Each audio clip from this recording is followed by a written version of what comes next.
in English, and he became so powerful that he wore on his finger the seal of royal authority.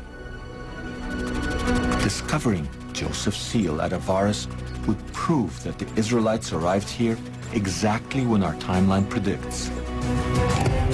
That would be like finding a needle in a 3,700-year-old archaeological haystack.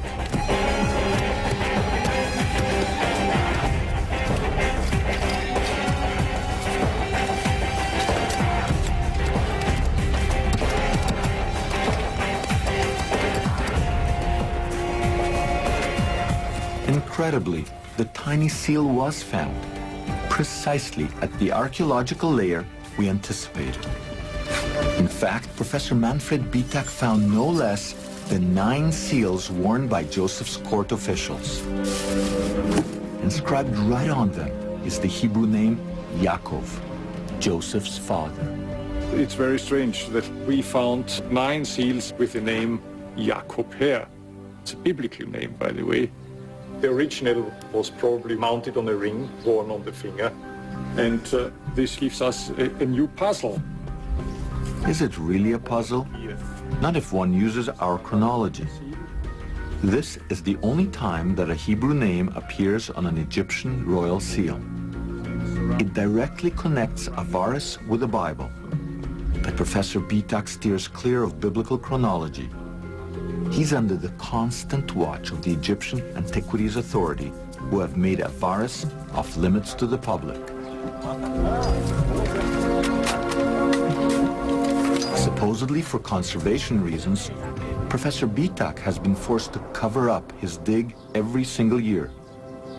The area is then plowed, seeded, and cultivated by local farmers. No one would suspect that underneath these fields lies an archaeological treasure trove that proves the biblical Exodus.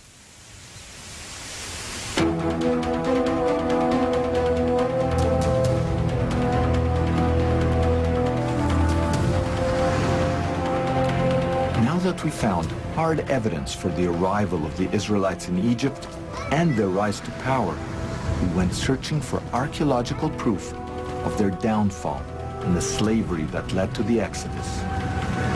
In search of the evidence, we had to travel to a place called Serabit El Khadim, 400 kilometers south of the Nile Delta into the Sinai Desert.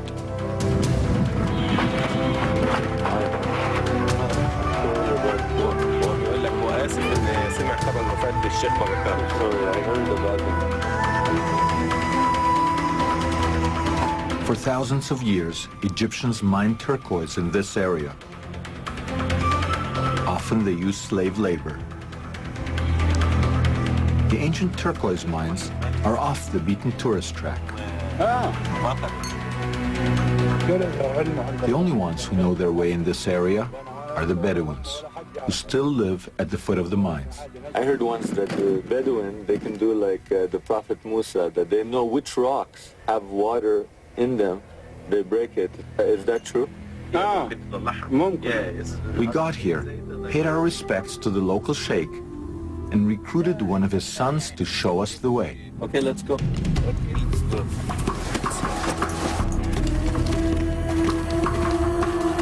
We learned of this place from old papers published in obscure journals. We came here to find proof of the slaves that Moses led to freedom. But even if we found evidence for the presence of slaves, how could we be sure that they were Israelites? The Bible provides us with 2 clues. First, the followers of Moses did not use hieroglyphic writing like the Egyptians.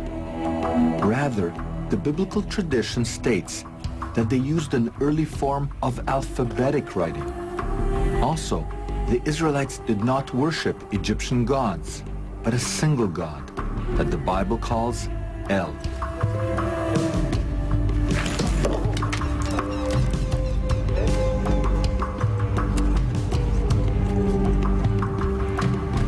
To support our new biblical timeline, we needed to find alphabetic inscriptions carved by slaves some 3,500 years ago. In our wildest dreams, they would also mention the biblical God. El.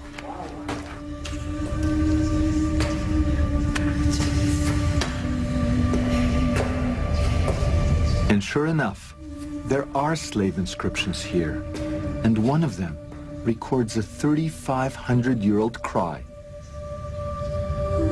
El, save me. This is the writing of a slave who worked in this mine. You can still see the chisel marks, which were part of the forced labor that the author of this inscription was involved in. And he wrote his cry to God, saying, help me, don't forget me, here where he worked and he slept and he probably died.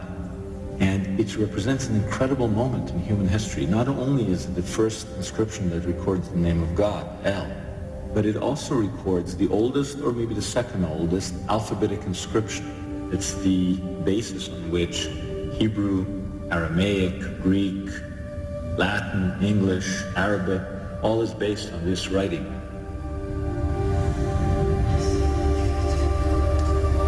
Pretty incredible that after all these years we would be here to record this man's cry.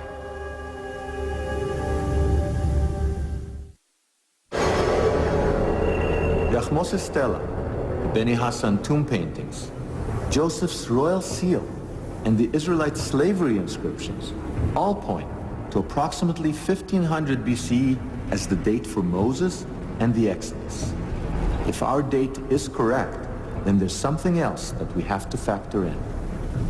Around 1500 BCE, people living along the Mediterranean experienced one of the most cataclysmic events in history, the eruption of the Santorini volcano in modern Greece.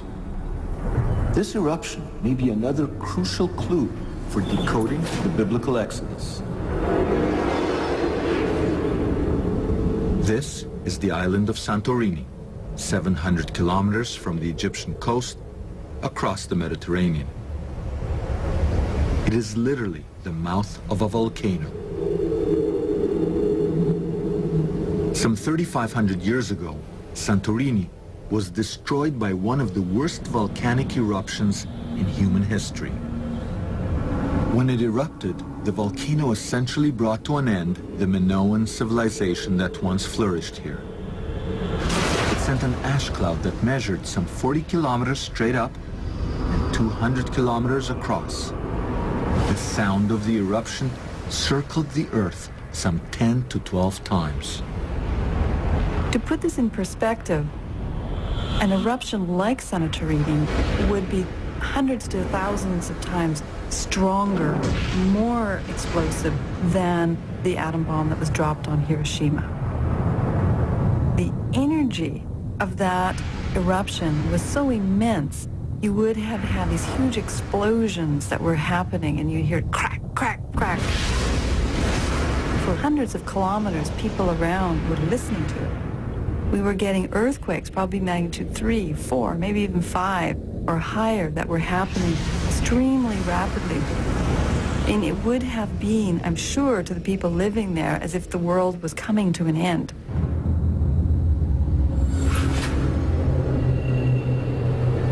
So perhaps the cataclysmic events described in the Bible, such as plagues, darkness, and the parting of a sea, are somehow connected to the Santorini eruption.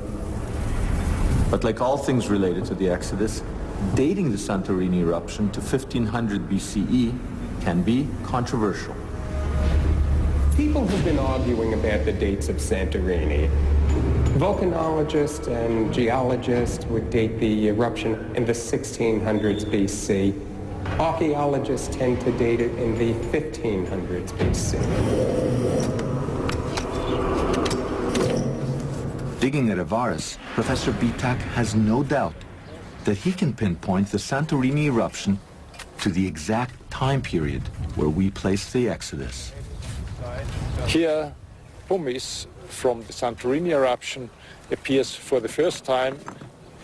So from archaeological point of view, it looks very much as if the eruption happened early in the 18th dynasty, let us say around 1500 BC. Yakubovich's chronology machine has now synchronized